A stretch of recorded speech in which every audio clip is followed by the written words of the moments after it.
Olá, turma! Continuando as nossas discussões, vamos falar um pouco sobre o texto e o leitor, ou seja, qual a relação que existe entre eles. Na crônica Pausa, de Mário Quintana, nós lemos a seguinte afirmação: a verdade é que a minha atroz função não é resolver, e sim propor enigmas, fazer o leitor pensar e não pensar por ele. Vocês acham que o texto literário ele vai pensar pelo leitor? Não. O texto literário, a obra literária, colocada aqui por Drummond ou por Quintana, por tantos outros, a obra literária é considerada como uma provocação, ou seja, é aquele texto, é aquela ficção que vai provocar algo. E quem vai pensar, quem vai interpretar, quem vai criar uma possibilidade interpretativa para esse texto é o leitor, certo?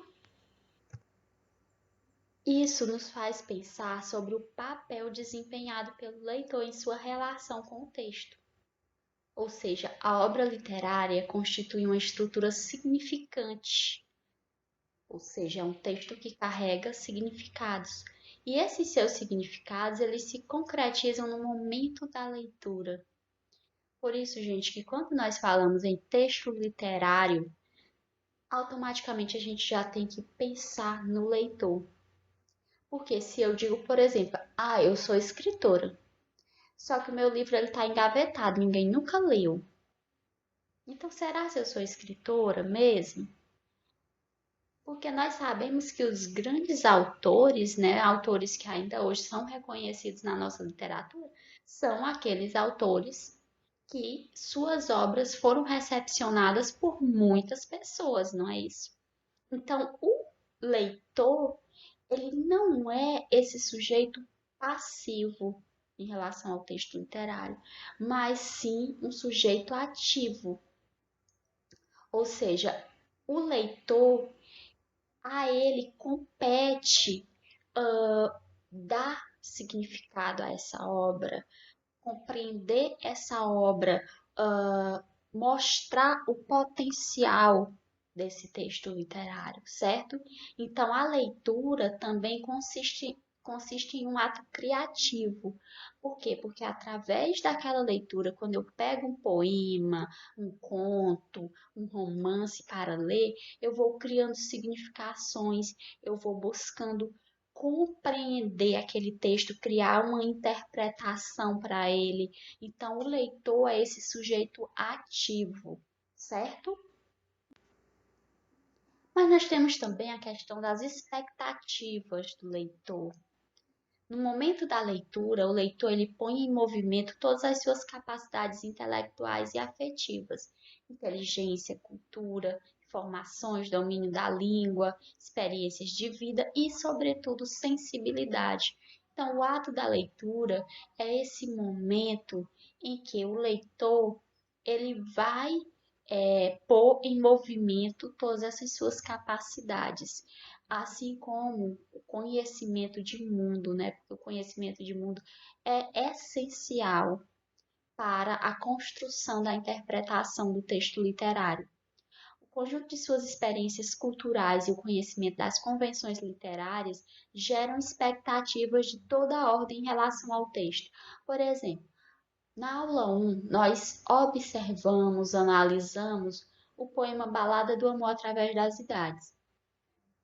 Quando a gente faz a leitura do título, né, Balada do Amor através das Idades, a gente já vai criando nossas interpretações, a gente já começa a inferir sobre aquele texto.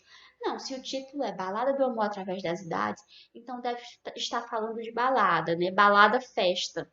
E aí a gente vai vendo que o poema não trata disso, né? Não trata da balada festa, mas sim balada com um termo que significa poema narrativo. Então, querendo ou não, a partir do título, a partir do momento que a gente vê a obra, a gente vai criando uma série de expectativas. E no momento da leitura também, sabe por quê? Porque o texto ele possui índices, ou seja, ele vai nos dando pistas. E essas pistas permitem a formulação de hipóteses e antecipações. Eu vou lendo o texto e eu vou percebendo essas pistas que o autor está dando, né? E a partir dali eu vou criando várias hipóteses, vou criando antecipações para aquele texto. E isso é o quê? A expectativa, não é isso que o leitor está criando. E nem sempre essas previsões elas são conscientes, podendo até ser relativas tanto a longas sequências do texto como a sequências mínimas. Então, o que, que pode acontecer? O que pode acontecer é que realmente essas minhas expectativas elas se cumpram de forma positiva, ou pode acontecer de um rompimento com esses meus horizontes de expectativas. Eu trouxe aqui um exemplo para que a gente possa ver um pouco sobre essa questão de expectativa. Nuno Ramos, ele lançou o livro Balada. Se eu chego para vocês e digo, gente, Nuno Ramos lançou o livro Balada, quando eu falo que o nome do livro é Balada, o que, que vocês pensam? O que, que vocês imaginam? Primeiro, o que, que significa balada, né? O que, que significa essa palavra balada?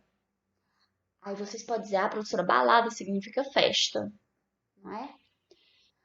Só que balada pode também estar relacionada a bala, não é isso? E aí, é aí onde está a questão. Lembra que nós já falamos sobre a plurissignificação, que a linguagem literária geralmente ela é polissêmica, ou seja, pode possibilitar mais de uma interpretação?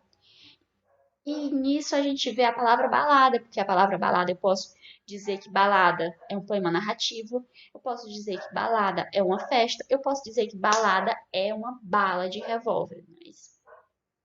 E a obra Balada de Nuno Ramos, nós temos aqui a imagem dela. É simplesmente um livro com quase 900 páginas em que foi dado um tiro de revólver calibre 38 e essa bala atravessou quase todas as páginas. Então, o livro é isso. Apenas isso. Eu trouxe esse exemplo para que vocês possam observar que muitas vezes uma obra ela pode romper com esse horizonte de expectativa. Porque quando eu ouço, Nuno Ramos lançou a obra Balada. Então, todo mundo fica naquela expectativa, a obra Balada, você está falando sobre as festas? Será se é um poema narrativo? E aí, de repente, a gente se depara com uma obra com essas características. Então, assim, muitas vezes há esse rompimento com a expectativa. E aí vocês podem dizer, sim, professor, mas o que uma obra dessa vai causar em mim como leitor? Nem que seja raiva, né, por ter comprado, mas ela vai estar provocando algo em você, uma surpresa em abrir o livro e ver que não tem nada escrito, a não ser um tiro, né? Então, assim, a arte ela vai sempre estar provocando algo em nós como leitores, como apreciadores e apreciadoras da arte. Essa foi a referência utilizada e um abraço a todos e todas.